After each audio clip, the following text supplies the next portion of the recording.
First and foremost, thank you for having this interview with me. If you don't mind, could you please give an introduction of yourself? Sure. My name is Dr. Michael Petty. I'm a physics teacher over here at Therrell High School here in Atlanta, Georgia. And I've been teaching over 20 years, and I really enjoy what I do. And the fact that I have an opportunity to instill certain values and obviously various curriculums into the minds and hearts of my students. Okay, and what pushed you towards wanting to be a teacher for over 20 years? That's a long time. It is, and things obviously have changed in education over the last 20 years, but I think one of the major driving forces that keeps me teaching is the fact that I love to do what I do. There is nothing else I would much rather do than teach. I have the passion. I love to see the light bulb go off in students' minds.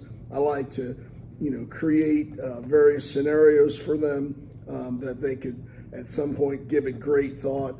I love to see students critical think, and I just think it's just a great opportunity, to broaden the minds of what I believe some of the greatest minds to come. Yeah, and you were talking about critical thinking for students. As a teacher, from your own perspective, how hard is it to get students to critically think like you want them to? I think things are different now than they were maybe 20, 30 years ago. I believe students today have more distractions. And of course, anytime you or anyone else or your mind is distracted, you're not really able to give the type of deep thinking. And I think that if we were to somehow, and I'm not sure how this would ever be done, get rid of those phones, yeah. I truly believe that we could get back to, your minds developing, ideas and concepts rather than, going to the internet and having that presented to you. So we have the internet in our common era now. Everybody has a phone, even little kids, such as my sister. Do you think that your generation was more focused than ours, or do you think I want to believe that we were more focused, and simply because we didn't have that distraction. There was a point in time where we were given a particular topic and we had to draw that topic. And in order to draw it, you'd have to have had some prior knowledge or some prior background. Well, if everything is just simply given to you, then it's almost sort of difficult to sort of think outside the box. And I think that our generation, we didn't have access to calculators. We had to do short and longhand math. When it came to reading and reading comprehension, we had to visualize. They didn't have a lot of pictures in the books back then. We had to sort of visualize what that was, and that in turn gave us deep thought and gave us access to the type of critical thinking skills that's actually voided today. And technology can help us, but do you believe, it being a distraction can have long-term effects for us in the future? I think more of a detrimental long-term effect. Once again, getting back, when things are presented to you, then you really only have one way of looking at things. When you are at the aptitude of critical thinking, you are now going beneath, where, whatever the subject matter is, in order to achieve, the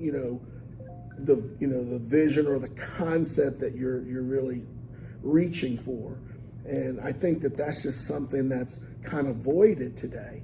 We just don't, we're not doing that type of thinking. I believe, again, today, most students, they want things given to them rather than trying to think through a process. And I think that early reading, having access to questions, the types of critical questions that are thought-provoking, all aid, in developing that critical thinking concept. Yeah, and on the subject of achievement, what's your definition of success, and how should someone obtain that form of success? I believe that success is a measurement of your particular skills and talents. That's going to vary from person to person based on your environment, based on what you had access to, based on the type of critical thinking that you were introduced to at an early age. All these are factors. And, there's not one thing over the other. But what I do know is that if we're able to get to these students, at an early age and start to, provide the type of access to the learning, I think that long term, we will see great strides in education. We will start to see in science and math where students are now excelling, and they're actually providing a form of for our future. But right now, I don't think that that's happening. And what's like one common trait that you see amongst the most successful people that you know? Well, I was told many years ago, rather than trying to recreate the wheel, look at someone who's successful and mimic what they do. And then as you're doing this, in other words, it's a process. As you're doing this, then you will develop your own unique perspective on that success. But the key is to find someone or something that you believe is successful, and you follow it. And I truly believe that is the greatest thing that we could do, as people that are still developing. What's the hardest part about being a teacher, at a high school? And I'm pretty sure you were a professor in the past, correct? Yeah, and I think the hardest thing is for us as being teachers is, I believe sometimes we want it more. And I don't understand that concept. I always thought and was led to believe to have an initiative, motivation, and drive. Those are the three words that were sort of etched into my spirit from being such a young boy. And I don't see that today. I don't see initiative. I don't see students that are. And again, I'm only talking about a small percentage of students, but to have that type of initiative, the motivation to desire and want more, and the drive that no matter what, you're going to persevere through things, and you're not going to let things detract you or stop you from achieving your goal. And so, yeah, when I look at that, yeah, those are some pretty good qualities of someone who's successful. And I truly believe as a teacher, I really would love to see that in the students today. Yeah, I would like to see that too. So what's one motto or quote that you live by in your life, and what does it mean to you? Well, there's a few. What's the most important to you? There's nothing to lose by trying, but a great deal to gain if successful. So by all means, try. Now, that particular quote came from a man that instilled this in me many years ago.